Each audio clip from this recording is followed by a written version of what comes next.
سلام، دکتر فرهاد فارسینی هستم و تو این ویدیو میخوام 12 تا نکته که قبل از خرید لوپ دندون پزشکی باید بهش توجه کنید و بهتون بگم.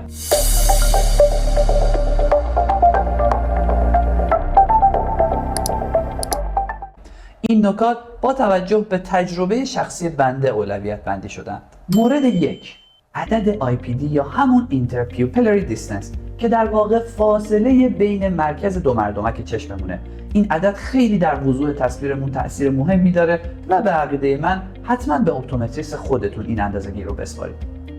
مورد 2، Working Distance در واقع همون فاصله چشم شما از دهان بیمارتونه. این مورد به آناتومی بدن شما و نحوه نشستن شما توی محیط کارتون بستگی داره. 100% بهتون توصیه میکنم برای اندازه‌گیریش حتما از شرایط محیط کارتون و از یک بیمار دمو استفاده بکنید. مورد 3، Declination Angle یا زاویه انحراف که میشه زاویه‌ای که خط افق با مرکز عدسی لنزمون درست میکنه. هرچی این زاویه بزرگتر باشه دندون پزشک حین کار لازمه که گردنش رو کمتر خم بکنه.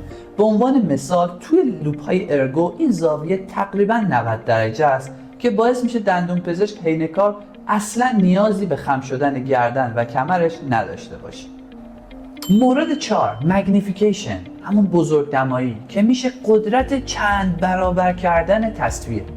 نکته که خیلی مهمه، با وضوح تصویر هیچ ارتباطی نداره ولی با میدان دید رابطه معکوس داره.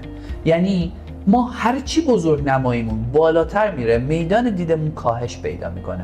به طور مثال با بزرگ نمایی 2x میتونیم 16 تا دندون رو ببینیم ولی با بزرگ نمایی 5x 4 تا دندون رو میتونیم ببینیم. یه نکته طلایی، اگه جزء اون دسته از افرادی که موقع کار کردن زیاد تکون میخوری شاید لوپ با بزرگ نمایی بالا خیلی برای شما مناسب نباشه چون با یه تکون کوچیک کل کادر شما از بین میره.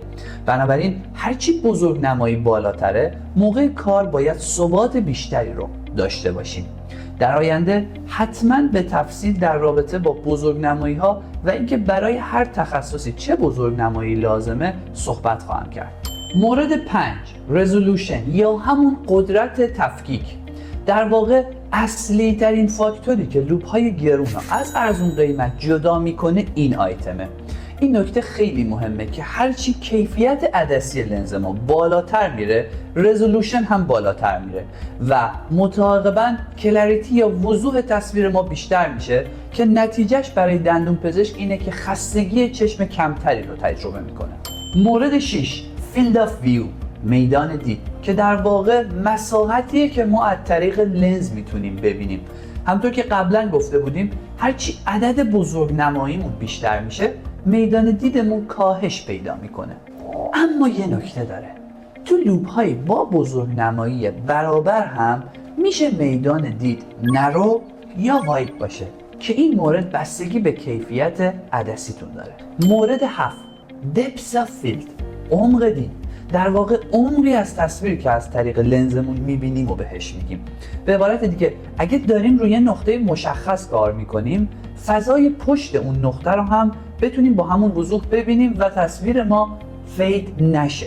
به عنوان مثال اگه داریم رو مزیولینگوال مولر اول پایین کار میکنیم دیستوباکال مولر دوم پایین هم با همون وضوح تصویر بتونیم داشته باشیم. مورد 8، انتخاب فریم. این مورد به 2 آیتم بستگی داره، اولی وزن فریم و دومی راحتی یا همون دیزاین فریم. بهتون پیشنهاد میکنم حتما حضوری قبل از خرید لوپتون رو روی صورتتون تست بکنید چون تجربه نشون داده حتی اگر بهترین عدسی رو هم لوپتون داشته باشه بعد از یه مدت اگر با فریمش احساس راحتی نداشته باشید کنار میذاریدش. مورد 9، لومینیشن یا همون لایت. به نظر من حتما لوپی رو بخرید که یا لایت داشته باشه یا بتونید در آینده با یه هزینه اضافی روش لایت رو اسمبل کنید. خیلی میتونه برای شما تو موقع کار کمک کننده باشه. یادتون نره میزان برایتنس و طیف رنگی لایتتون رو حتما چک کنید. مورد 10، واترپروف یا همون ضد آب بودن.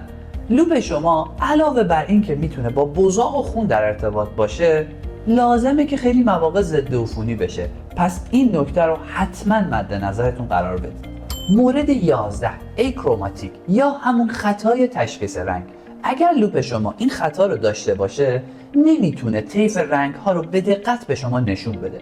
تستش هم میشه این که وقتی با لوپتون روی یک زمینه سفید به خطهای سیاه نگاه میکنید اطرافشون یک سری هاله آبی میبینید.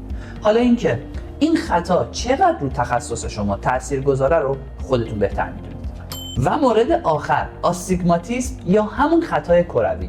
اگر کیفیت عدسی لنز شما پایین باشه بعضی از مواقع خطوط صاف رو به صورت منحلی به شما نشون میده. به عقیده من اگر تو حیطه طرح لبخند دارید فعالیت میکنید در بعضی مواقع این موضوع میتونه براتون مشکل ساز باشه. اگه میخوای اطلاعات بیشتری در رابطه با لوپ ها به دست بیاری ویدیوهای بعدیمو دنبال کن. اگر این ویدیو رو هم لایک کنی بهم انرژی میدی.